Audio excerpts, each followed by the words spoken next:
सुना है भोजपुरी इंडस्ट्री में आजकल एक नया कानून आया है। अगर आप सच बोलेंगे तो आपको स्टेज से उठाकर फेंक दिया जाएगा। क्यों? क्या हुई? अरे पवन सिंह, माइक पकड़ के पावर चिल्लाने से कोई मर्द नहीं बन जाता, बल्कि असली मर्दानगी स्टेज से धमकी देने में नहीं, बल्कि उन सवालों का जवाब देने में है जो कि यूपी बिहार की जनता आपसे पूछ रही है।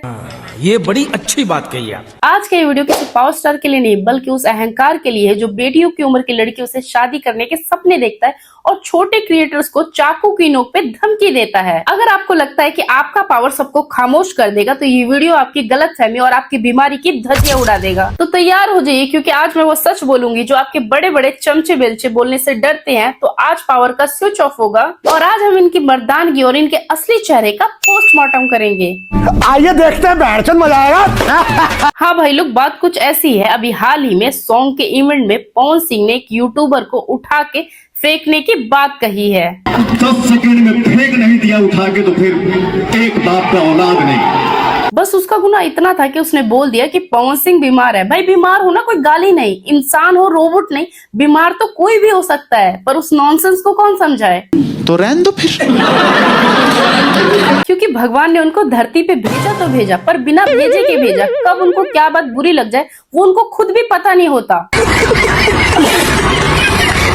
पर नहीं, इनका ईगो इतना बड़ा है कि बीमार शब्द सुनते ही इनकी मर्दानगी को चोट लग गई। पर ये पहली बार नहीं है, एक छोटे यूट्यूबर को इनके चमचो बिल्चो ने चाकू की नोक पे सॉरी बुलवाया और उठक बैठक भी लगवाया। बड़ा हरामी हो बेटा। शर्म आनी चाहिए। स्टेज पर माइक पकड़ के शेर बनना तो आसान है, पर असली मर्द वो है जो क्रिटिसिज्म झेल सके, ना कि गरीबों के ऊपर अपनी गुंडाई दिखाए। बात तो सही है। मुझे ये समझ नहीं आता पवन सिंह का गुस्सा कमजोर और बेबस लोगों के ऊपर ही क्यों निकलता है। हमको नहीं पता, हमको कुछ नहीं पता। जब बाबा खान शरेआम माँ बहन की गालियां देता है, आपके परिवार को सोशल मीडिया पे नंगा करता है, तब आपका पावर कहाँ चला जाता है। तब आपकी ईगो पे बात नहीं आती, आपका सेल्फ रिस्पेक्ट डाउन नहीं होता, तब तो आपके मुंह से एक बकार तक नहीं निकलता। नहीं भाई। और यही नहीं, जब सुधीर सिंह भरे मन से जब आपकी धज्जियां उड़ाता है, तब आपका ये उठाकर फेंकने वाला जिगरा कहाँ चला जाता है। जहाँ पर सीना चौड़ा करे का चाहिए वो जो मुद्दे वाला लोग।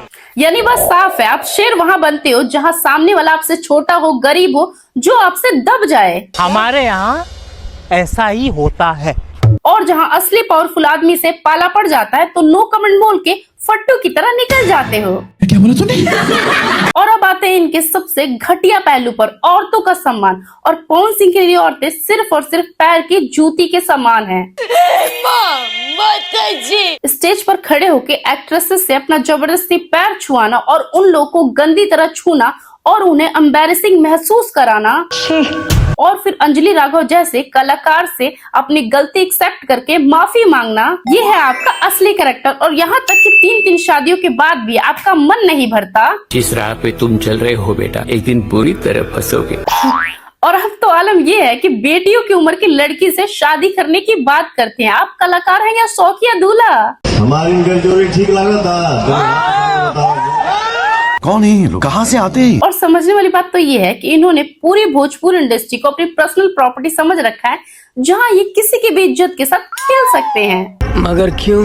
और पूरे भोजपुरी समाज का सर गर्व से झुका सकते हैं। ये तो है आपका असली टैलेंट। और अब आते हैं पवन सिंह के महान भाषण पर, जो हर स्टेज शो पे कैसेट की तरह बजते हैं और कहते हैं पैसे का करेंगे दान, कर देंगे दान। दान कर देंगे, बहुत ज्यादा दान हुई हम पागल हो जाएंगे। ज्यादा पैसा होगा तो इंसान पागल हो जाएगा, उल्टी सीधी हरकतें करने लग जाएगा। क्या बात कर रहे हैं बाबा? अरे पवन जी, उल्टी सीधी हरकत तो आप बिना पैसे के भी कर रहे हैं। लड़कियों से जबरदस्ती अपना पैर छुआना, भरे मंच से धमकी देना, क्या यह सीधी हरकत है? मैं नहीं बताऊंगा। और रही बात दान देने की, तो साहब भाषण देने में और दिलदारी दिखाने में उतना ही फर्क है जितना आपकी पावर और मर्दानगी में। गजब बेइज्जती है।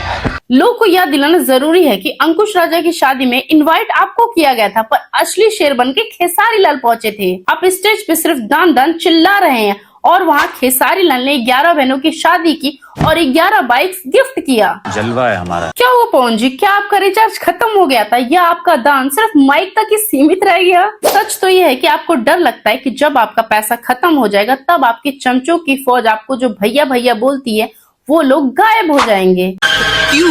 क्या हुई? कौन भैया, जनता भोली हुई, जनता सब समझती है कि कौन पन्ना पलट रहा है और कौन इतिहास रच रहा है। आप सिर्फ स्टेज पर बैठकर पागल होने का इंतजार कीजिए, क्योंकि जो आपने नहीं किया वो दूसरों ने करके आपके पावर की हवा निकाल दी। भाषण बंद कीजिए पवन भैया, और थोड़ी सी शर्म दान में ले लीजिए, क्या पता तमीज आ जाए। देखिए पवन भैया, जनता आपको पावर स्टार कहती है आपकी कला की वजह से, आपकी आवाज की वजह से, ना कि आपकी गुंडागर्दी के लिए। 10 सेकंड में फेंक नहीं दिया उठा के तो फिर एक बाप का औलाद नहीं। तो स्टेज से किसी को फेंकने की धमकी देना बंद कीजिए, क्योंकि जिस दिन जनता आपको अर्श से फर्श पिला के फेंक देगी तो कोई उठाने वाला नहीं मिलेगा। ये बड़ी अच्छी बात कही आप। तो आर्टिस्ट बनिए, गुंडा नहीं। और अगर अगली बार किसी यूट्यूबर पर हाथ उठाया तो ये याद रखिए, ये इंटरनेट का जमाना है। तू समझा? नहीं, तू समझा नहीं। और तब आपका पावर स्विच ऑफ होते देर नहीं लगेगा और इज्जत की ऐसी तैसी होगी वो अलग ही।